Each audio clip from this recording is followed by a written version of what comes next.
ਜਦੋਂ ਸਾਰੀ ਰਾਤ ਬੀਤੀ, ਸਵੇਰ ਨੂੰ ਗੁਰੂ ਤੇ ਪਿਆਰਿਓ ਦਿਨ ਚੜਿਆ, ਅੰਮ੍ਰਿਤ ਵੇਲਾ ਹੋਇਆ, ਤੇ ਹੁਣ ਜਿਵੇਂ ਗੁਰੂ ਤੇ ਪਿਆਰਿਓ ਕਿਸੇ ਨੂੰ ਸੋਨੇ ਦੀ ਲੋੜ ਹੋਵੇ, ਤੇ ਜਿਸ ਨੂੰ ਸੋਨੇ ਦੀ ਲੋੜ ਹੈ ਉਹ ਸੁਨਿਆਰੇ ਦੀਆਂ ਦੁਕਾਨਾਂ ਭਾਲਦਾ ਹੈ। ਭਾਵੇਂ ਜਿੰਨੀਆਂ ਮਰਜ਼ੀ ਬਾਜ਼ਾਰ ਦੇ ਵਿੱਚ ਦੁਕਾਨਾਂ ਹੋਣ, ਜਿਹੜਾ ਮਰਜ਼ੀ ਸਾਜੋ ਸਮਾਨ ਰੱਖਿਆ ਹੋਵੇ, ਉਸ ਦੀਆਂ ਨਜ਼ਰਾਂ ਟਿਕੀਆਂ ਹੁੰਦੀਆਂ ਨੇ ਬਈ ਮੈਨੂੰ ਸੋਨਾ ਚਾਹੀਦਾ, ਸੁਨਿਆਰੇ ਦੀ ਦੁਕਾਨ ਮਿਲ ਜਾਏ। ਕਪੜਾ ਖਰੀਦਣ ਵਾਲਾ ਕਪੜੇ ਦੀ ਦੁਕਾਨ ਦੀ ਭਾਲ ਕਰਦਾ ਹੈ। ਹੁਣ ਬਾਬਾ ਅਮਰਦਾਸ ਜੀ ਤੇ ਅੰਦਰ ਤੇ ਖਿਆਲ ਗੁਰੂ ਤੇ ਲਈ ਨੇ, ਹੁਣ ਤੇ ਗੁਰੂ ਤੇ ਵਾਸਤੇ ਸਾਰੀ ਰਾਤ ਕੱਟ ਦਿੱਤੀ ਬਹਿ ਕੇ। ਅੰਮ੍ਰਿਤ ਵੇਲਾ ਹੋਇਆ, ਹੌਲੀ ਹੌਲੀ ਆਵਾਜ਼ ਸੁਣਾਈ ਦਿੱਤੀ ਹੈ। ਆਵਾਜ਼ ਸੁਣੀ, ਦੇਖੋ ਗੁਰੂ ਕੇ ਸਿੱਖੋ, ਜਦੋਂ ਧਿਆਨ ਗੁਰੂ ਦੇ ਚਰਨਾਂ ਦੇ ਵਿੱਚ ਜੋੜ ਕੇ ਹਜ਼ੂਰ ਤੇ ਅੰਮ੍ਰਿਤਮਈ ਬਚਨ ਸੁਣੋਗੇ ਨਾ, ਉਹ ਤਾਂ ਮੇਰੇ ਬਾਬੇ ਨੇ, ਬਾਬਾ ਅਮਰਦਾਸ ਜੀ ਨੇ ਇੱਕ ਬੜੇ ਕਮਾਲ ਦੀ ਗੱਲ ਕੀਤੀ ਪਿਆਰਿਆ, ਦੁੱਖ ਰੋਗ ਸੰਤਾਪ ਉਤਰੇ ਸੋਹਣੀ ਸੱਚੀ ਬਾਣੀ। ਇਹ ਗੁਰੂ ਅਮਰਦਾਸ ਜੀ ਤੇ ਬਚਨ ਹਰ ਰੋਜ਼ ਪੜ੍ਹਦੇ ਹੋ, ਉਹਨਾਂ ਨੇ ਜੀਵਨ ਦੇ ਵਿੱਚ ਖੰਡਾਇਆ। ਉਹ ਦੁਨੀਆ ਤੇ ਲੋਕੋ ਰਾਤ ਨੂੰ ਸਾਰੀ ਰਾਤ ਜਾਗ ਕੇ ਮੈਂ ਆਪਣਾ ਚੈਨ ਗਵਾਇਆ, ਪਰ ਜਿਸ ਦਿਨ ਅੰਮ੍ਰਿਤ ਵੇਲਾ ਹੋਇਆ, ਅੰਮ੍ਰਿਤ ਵੇਲੇ ਮੇਰੇ ਕੰਨਾਂ ਦੇ ਵਿੱਚ ਬਾਬੇ ਨਾਨਕ ਦੇ ਬਚਨ ਪਏ ਤੇ ਉਹਨਾਂ ਬਚਨਾਂ ਨੂੰ ਸੁਣ ਕੇ ਚੈਨ ਆਇਆ ਹੈ। ਗੁਰੂ ਅੰਗਦ ਸਾਹਿਬ ਜੀ ਦੀਆਂ ਦੋ ਪੁੱਤਰੀਆਂ, ਬੀਬੀ ਅਮਰੋਚੀ, ਬੀਬੀ ਅਨੋਖੀ ਜੀ। ਇਹਨਾਂ ਤੇ ਦੋ ਪੁੱਤਰ ਬਾਬਾ ਦਾਤੂ ਜੀ ਤੇ ਬਾਬਾ ਦਾਸੂ ਜੀ। ਹੁਣ ਗੁਰੂ ਅੰਗਦ ਸਾਹਿਬ ਜੀ ਦਾ ਜਿਹੜਾ ਪਰਿਵਾਰ ਹੈ ਨਾ, ਇਹਨਾਂ ਦੇ ਪਰਿਵਾਰ ਦੇ ਵਿੱਚ ਗੁਰੂ ਅਮਰਦਾਸ ਜੀ ਮਹਾਰਾਜ ਜੀ ਦੀ ਪੁੱਤਰੀ ਬੀਬੀ ਅਮਰੋਚੀ ਉੱਥੇ ਵਿਆਹ ਨੇ। ਇਹਨਾਂ ਦਾ ਵਿਆਹ ਗੁਰੂ ਅਮਰਦਾਸ ਜੀ ਦੇ ਭਤੀਜੇ ਦੇ ਨਾਲ ਹੋਇਆ ਹੈ। ਇਤਿਹਾਸਕਾਰਾਂ ਨੇ ਜੱਸੂ ਕਰਕੇ ਉਸਦਾ ਨਾਮ ਲਿਖਿਆ। ਕਈ ਤੇ ਹੁਣ ਅੰਮ੍ਰਿਤ ਵੇਲੇ, ਕਈ ਤੇ ਨਾਲ ਦਾ ਘਰ ਸੀ, ਆਵਾਜ਼ ਕੰਨਾਂ ਤੇ ਵਿੱਚ ਪਈ, ਮਾਰੂ ਰਾਗ ਦਾ ਸ਼ਬਦ ਬੀਬੀ ਅਮਰੋਚੀ ਪੜ੍ਹਦੇ ਪਏ ਨੇ, ਕਰਨੀ ਕਾਕਤ ਮਨ ਮਸਵਾਣੀ, ਬੁਰਾ ਭਲਾ ਤੋਏ ਲੇਖ ਪਾਏ। ਇਹ ਸ਼ਬਦ ਜਿਵੇਂ ਕੰਨਾਂ ਤੇ ਵਿੱਚ ਪਏ, ਮਾਨੋ ਜਿਵੇਂ ਰੋਗੀ ਨੂੰ ਕਿਸੇ ਤਰ੍ਹਾਂ ਆਰਾਮ ਮਿਲਿਆ ਹੋਵੇ। ਹੌਲੀ ਹੌਲੀ ਹਿਰਦੇ ਤੇ ਵਿੱਚ ਠੰਡ ਵਰਤੀ ਹੈ। ਆਵਾਜ਼ ਸੁਣੀ, ਗੁਰੂ ਤੇ ਬਚਨਾਂ ਨੂੰ ਸੁਣਨ ਦੇ ਲਈ ਹੋਰ ਨੇੜੇ ਹੋਏ। ਨੇੜੇ ਹੋ ਕੇ ਉਸ ਸਥਾਨ ਤੇ ਜਦੋਂ ਫਿਰ ਗੁਰੂ ਤੇ ਬਚਨਾਂ ਨੂੰ ਸੁਣਿਆ, ਕਈ ਤੇ ਇਤਿਹਾਸਕਾਰ ਇੱਕ ਦਿਨ ਸੁਣਿਆ, ਦੋ ਦਿਨ ਸੁਣਿਆ, ਲੋਕੀ ਵੇਖਦੇ ਸਨ। ਕਈ ਤੇ ਅਮਰੂ ਅੰਮ੍ਰਿਤ ਵੇਲੇ ਉੱਠ ਕੇ ਨਾਲ ਕੰਧ ਤੇ ਨੇੜੇ ਹੋ ਕੇ ਕੀ ਸੁਣਦਾ ਹੈ। ਲੋਕਾਂ ਨੂੰ ਨਹੀਂ ਸੀ ਪਤਾ, ਉਹਨਾਂ ਨੂੰ ਨਹੀਂ ਸੀ ਸਮਝ ਕਿ ਅਮਰੂ ਤੇ ਹਿਰਦੇ ਤੇ ਅੰਦਰ ਮਾਨੋ ਇੱਕ ਐਸਾ ਜ਼ਖਮ ਹੋ ਗਿਆ ਜਿਹੜਾ ਗੁਰੂ ਦੇ ਬਚਨਾਂ ਤੋਂ ਰਾਜ਼ੀ ਹੁੰਦਾ, ਉੱਤੇ ਵਿੱਚੋਂ ਚੈਨ ਮਿਲਦਾ ਹੈ।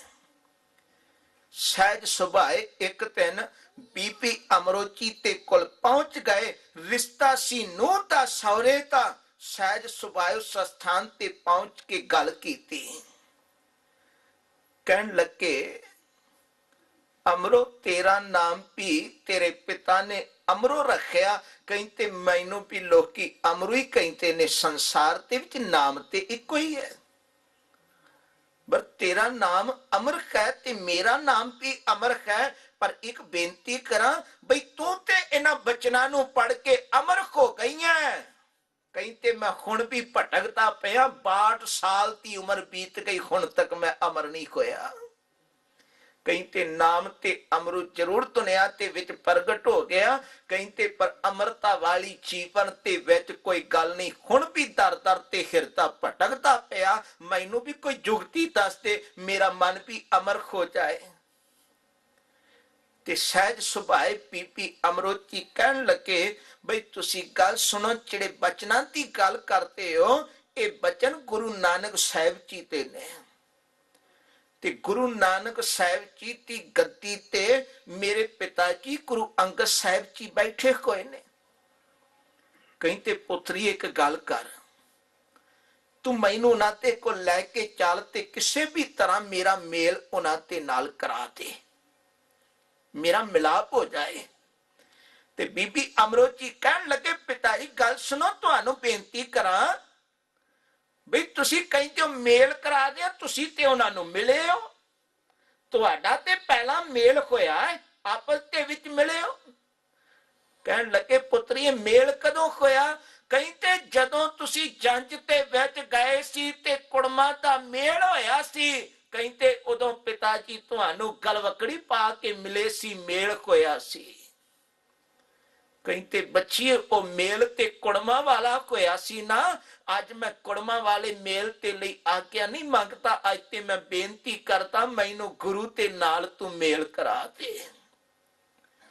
ਮੈਂ ਇੱਕ ਬੇਨਤੀ ਹੋਰ ਕਰਦੇ ਹਾਂ ਗੁਰੂ ਤੇ ਪਿਆਰਿਓ, ਜਿਹੜਾ ਗੁਰੂ ਤੇ ਚਰਨਾਂ ਤੇ ਨਾਲ ਜੁੜਿਆ ਹੋਵੇਗਾ ਉਹ ਤੁਹਾਨੂੰ ਗੁਰੂ ਗ੍ਰੰਥ ਸਾਹਿਬ ਜੀ ਤੇ ਚਰਨਾਂ ਤੇ ਵਿੱਚ ਲਿਆਵੇਗਾ। ਜਿਹੜਾ ਗੁਰੂ ਤੇ ਪਿਆਰਿਓ ਆਪ ਟੁੱਟਿਆ ਹੋਵੇਗਾ ਉਹ ਵੀ ਤੋੜਨ ਤੇ ਯਤਨ ਕਰੇਗਾ, ਬਹਾਨਾ ਭਾਵੇਂ ਕੋਈ ਵੀ ਜੀਵਨ ਦੇ ਵਿੱਚ ਧਾਰਨ ਕਰ ਲਏ।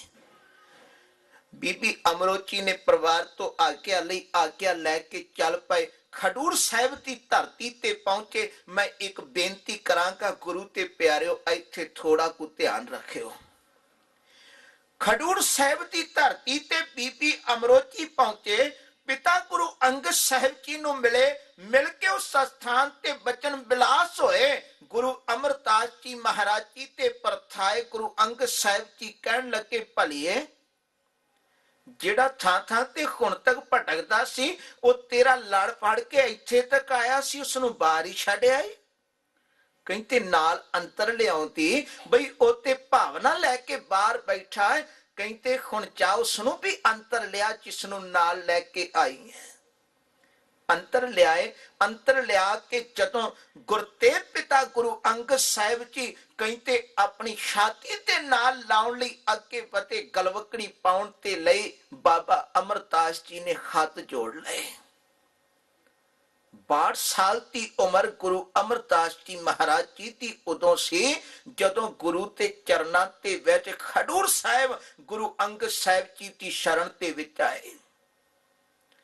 ਗੁਰੂ ਅੰਗਦ ਸਾਹਿਬ ਜੀ ਨੂੰ ਹੱਥ ਜੋੜ ਕੇ ਕਹਿਣ ਲੱਗੇ ਦਾਤਾ ਅੱਜ ਮੈਂ ਗਲਵਕੜੀ ਪਾਉਣ ਨਹੀਂ ਆਇਆ, ਅੱਜ ਤੇ ਮੈਂ ਇੱਕੋ ਭਾਵਨਾ ਧਾਰਨ ਕਰਕੇ ਆਇਆ। ਹੁਣ ਮੈਂ ਤੁਹਾਡੀ ਸ਼ਰਨ ਤੇ ਵਿੱਚ ਆਇਆ, ਕਿਤੇ ਕਿਰਪਾ ਕਰੋ ਤੁਹਾਡੇ ਚਰਨਾਂ ਤੇ ਵਿੱਚ ਟਿਕਾਣਾ ਮਿਲ ਜਾਏ, ਤੁਹਾਡੇ ਚਰਨਾਂ ਤੇ ਵਿੱਚ ਸ਼ਰਨ ਮਿਲ ਜਾਏ।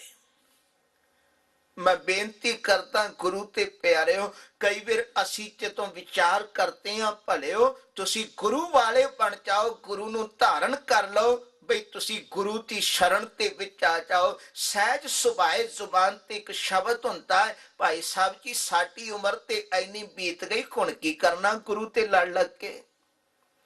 ਬਈ 50 ਸਾਲ ਦੀ ਉਮਰ ਬੀਤ ਗਈ, 50 ਸਾਲ ਦੀ ਉਮਰ ਬੀਤ ਕੇ ਹੁਣ ਕੀ ਭਰੋਸਾ, ਹੁਣ ਅਸੀਂ ਗੁਰੂ ਦੀ ਸ਼ਰਨ ਤੇ ਵਿੱਚ ਆਵਾਂਗੇ, ਸੰਭਾਲ ਕਿਵੇਂ ਕਰਾਂਗੇ ਗੁਰੂ ਤੇ ਬਚਨਾ ਦੀ। ਉਹ ਕਦੇ ਪਿਆਰ ਵਾਲਿਓ ਗੁਰੂ ਅਮਰਦਾਸ ਜੀ ਤੇ ਬਚਨਾਂ ਨੂੰ ਪੜੋ, ਉਹਨਾਂ ਤੇ ਜੀਵਨ ਨੂੰ ਵਿਚਾਰੋ। 62 ਸਾਲ ਦੀ ਉਮਰ ਤੇ ਵਿੱਚ ਗੁਰੂ ਦਾ ਲੜ ਫੜਿਆ ਸੰਸਾਰ ਸਮੁੰਦਰ ਤੋਂ ਤਰਨ ਵਾਸਤੇ। ਪਿਆਰਿਆ ਝਾਤੀ ਮਾਰ ਕੇ ਵੇਖੀ, ਜੇ ਤੂੰ ਬੁਢਾਪੇ ਦੇ ਵਿੱਚ ਵੀ ਲੜਨਾ ਫੜਿਆ ਗੁਰੂ ਦਾ, ਫਿਰ ਦੇਖੀ ਦੁਨੀਆ ਦੇ ਵਿੱਚ ਰੁਲ ਜਾਏਗਾ। ਪਰ ਜੇ ਕਿਤੇ 62 ਸਾਲ ਦੀ ਉਮਰ ਦੇ ਵਿੱਚ ਆ ਕੇ ਬਾਬਾ ਅਮਰਦਾਸ ਜੀ ਦੀ ਤਰ੍ਹਾਂ ਲੜ ਫੜ ਲੈ, ਫਿਰ ਤੂੰ ਵੀ ਉਹਨਾਂ ਦੀ ਤਰ੍ਹਾਂ ਤਰ ਜਾਏਗਾ। ਹੁਣ ਗੁਰੂ ਦੇ ਚਰਨਾਂ ਤੇ ਵਿੱਚ ਪਹੁੰਚ ਗਏ। ਸਤਿਗੁਰੂ ਸੱਚੇ ਪਾਤਸ਼ਾਹ ਦੇ ਚਰਨਾਂ ਦੇ ਵਿੱਚ ਇਤਿਹਾਸਕਾਰਾਂ ਨੇ ਕਈ ਸ਼ੰਕਿਆਂ ਤੇ ਜ਼ਿਕਰ ਕੀਤੇ ਨੇ। ਹੁਣ ਸ਼ੰਕਾ ਜੀਵਨ ਦੇ ਵਿੱਚ ਇਹੋ ਜਿਹਾ ਅਰਜ਼ ਕਰਾਂ, ਜਿਵੇਂ ਬੇੜੀ ਦੇ ਵਿੱਚ ਛੋਟਾ ਜਿਹਾ ਛੇਦ ਹੋ ਜਾਏ ਤੇ ਛੋਟੇ ਛੇਦ ਦੇ ਨਾਲ ਹੀ ਬੇੜੀ ਪਾਣੀ ਭਰ ਕੇ ਡੁੱਬ ਜਾਂਦੀ, ਧਰਤੀ ਨਹੀਂ। ਹੁਣ ਉਸ ਸਥਾਨ ਤੇ ਸ਼ੰਕੇ ਪੈਦਾ ਹੋਏ, ਮਨ ਇੱਕਦਮ ਡੋਲਣ ਲੱਗਿਆ। ਮਨ ਨੂੰ ਇੱਕਦਮ ਗੁਰੂ ਤੇ ਪਿਆਰਿਓ, ਗੁਰੂ ਤੇ ਚਰਨਾਂ ਦੇ ਵਿੱਚ ਵਿਸ਼ਵਾਸ ਦੇ ਦੁਆਰਾ ਸੰਭਾਲਿਆ ਬਈ ਇਹ ਗੁਰੂ ਤੇ ਅੰਤਰ ਦੀ ਜਾਣਨ ਵਾਲਾ, ਸਭ ਕੀ ਕਰਨ ਵਾਲਾ, ਗੁਰੂ ਤੇ ਕਰਨ ਕਾਰਨ ਸਮਰਥਕ ਹੈ। ਇੱਕਦਮ ਮਨ ਨੂੰ ਸੰਭਾਲ ਕੇ ਸ਼ੰਕੇ ਦੂਰ ਕੀਤੇ, ਗੁਰੂ ਸਾਹਿਬ ਜੀ ਤੇ ਚਰਨਾਂ ਦੇ ਵਿੱਚ ਜੁੜ ਗਏ।